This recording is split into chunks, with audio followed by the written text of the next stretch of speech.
One thing that we did whenever we started to look at logic and we started to look at a CMS and look at modular content is that we built a framework to work our logic in.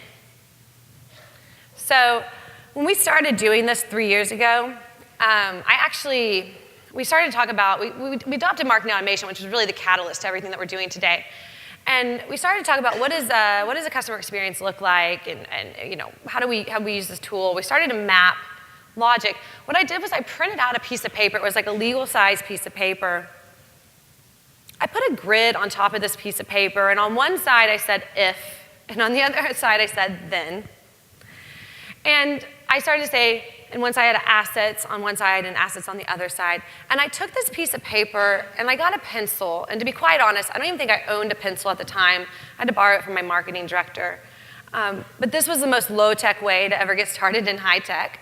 But I took this piece of paper and I went home that night after work. And I sat down at my coffee table and I started to say, if customer engages with asset 1, and asset 1's a white paper, then I want him to see asset 2 and 3, which is an infographic and an event and a case study. And I wrote and I erased and I wrote and I rewrote. And I took this into work the next day and I plopped it down. And that was really the beginning of our logic informing personalization. And lucky for you guys, I'm a hoarder.